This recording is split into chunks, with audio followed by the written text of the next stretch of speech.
안녕하세요. 오늘은 인간관계 갈등 해결 방법에 대해 얘기해 보려고 해요. 세상의 많은 분노는 대부분 자신의 탐욕과 이기심에서 비롯됩니다. 이웃 간의 싸움, 도로에서의 싸움의 원인은 단지 작은 이익을 얻기 위해서이거나 작은 피해를 입었을 뿐입니다. 만약 이런 것들을 담담한 마음으로 바라볼 수 있다면 분노는 자연스럽게 줄어들 것이고 작은 이해득실을 위해 크게 화를 내지 않을 것입니다. 우리 주변에도 탐욕과 분노를 참지 못하는 사람들이 적지 않습니다. 예전 어느 날 미국의 몇몇 상원의원들이 대통령 윌리엄 맥킨리의 사무실에 난입하여 그에게 항의를 했습니다. 상원의장은 화가 많은 성격이라서 입만 열면 대통령을 비난했습니다. 그러나 맥킨리 대통령은 매우 차분하게 대처했습니다. 지금 맞대응을 할 경우 더 격렬한 말다툼만 초래해서 자신에게 매우 불리하다는 것을 잘 알고 있었습니다. 그래서 그는 아무 말도 하지 않고 묵묵히 의원들이 시끄럽게 항의하는 소리를 들으며 화를 내도록 내버려 두었습니다. 의원들이 모두 지쳐버린 뒤에야 "이제 좀 나아졌습니까?" 라고 물었습니다. 의원들은 창피함에 얼굴이 빨개졌고 대통령이 차분하게 대처하는 모습을 보고 자신들의 행동이 어리석었다는 것을 느끼게 되었습니다. 대통령은 자신이 왜 그 결정을 내렸는지 설명했습니다.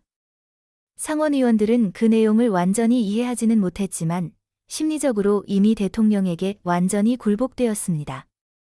그들은 돌아가서 "여러분, 대통령께서 말씀하신 것이 맞는 것 같습니다. 라고 교섭 결과를 보고했습니다. 당신은 생활이나 업무 중에 사람들과 갈등이 발생할 때 어떤 방식으로 해결하시나요? 또 다른 갈등 해결 사례가 있는데 한번 들어보시겠어요? 많은 양을 기르고 있는 한 목장주가 있었습니다. 그의 이웃은 사냥꾼으로 마당에서 사나운 사냥개들을 키웠습니다. 이 사냥개는 종종 울타리를 뛰어넘어 목장주의 양들을 공격했습니다. 목장 주인은 몇 번이나 사냥꾼에게 사냥개를 가둬달라고 부탁했지만 사냥꾼은 대수롭지 않게 대꾸했습니다. 그런데 며칠 지나지 않아 그 집 사냥개는 다시 목장에 뛰어들어 여러 마리의 어린 양을 공격했습니다. 참다 못한 목장주는 마을의 판사를 찾아가 사냥꾼을 고소했습니다. 현명한 판사는 "나는 그 사냥꾼을 처벌할 수도 있고 개를 가두라는 명령을 할 수도 있지만 이렇게 되면 당신은 친구를 잃고 적이 늘어납니다. 당신은 이웃과 적이 되고 싶습니까? 아니면 이웃사촌과 사이좋게 지내고 싶습니까?" 라고 물었습니다. "당연히 이웃사촌을 원하죠." 목장주가 대답했습니다. "좋습니다. 제가 당신에게 아이디어를 줄게요. 내가 말한 대로 하면 양떼가 더 이상 공격받지 않을 뿐만 아니라 사냥꾼과도 사이좋게 지낼 수 있을 겁니다." 집에 도착하자마자 목장 주인은 판사가 말한 대로 가장 귀여운 양 3마리를 골라 사냥꾼의 새 아들에게 주었습니다. 새하얗고 온순한 어린 양을 보고 아이들은 보물을 얻은 듯 매일 마당에서 어린 양과 놀았습니다.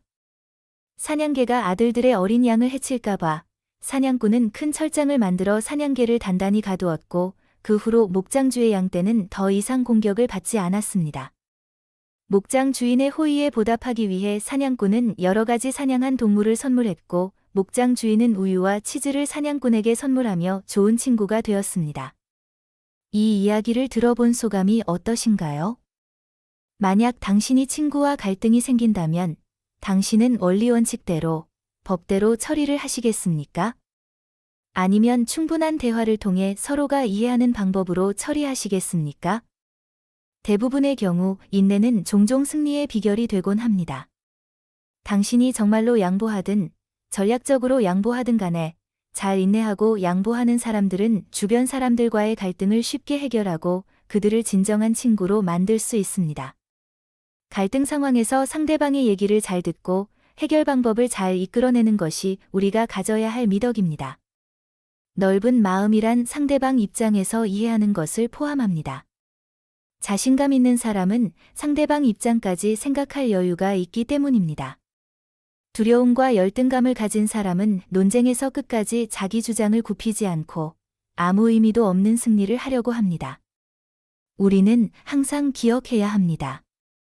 약간의 양보는 갈등 상황을 더 잘 해결할 수 있을 뿐만 아니라 다른 사람의 존중도 받을 수 있습니다. 양보 없는 소모적인 논쟁은 양쪽 모두 자신이 옳다는 것을 더욱 믿게 만들고 어느 쪽이 승리하든 본질적으로 양쪽 모두 패자인 것입니다. 이긴 사람이 겉으로는 이긴 것처럼 보일지언정 결코 상대방의 진심 어린 인정을 받는 것은 아니며 심지어 상대방의 원한을 살 수도 있습니다. 왜냐하면 당신이 그의 체면을 구기고 자존심을 상하게 했기 때문입니다. 서로 상대방을 배려하는 마음과 양보로 불필요한 논쟁을 줄인다면 더욱 편안하고 아름다운 인생을 살게 될 것입니다. 감사합니다. 다음에도 재밌는 인생 이야기로 돌아올게요. 구독과 좋아요는 저에게 큰 힘이 됩니다.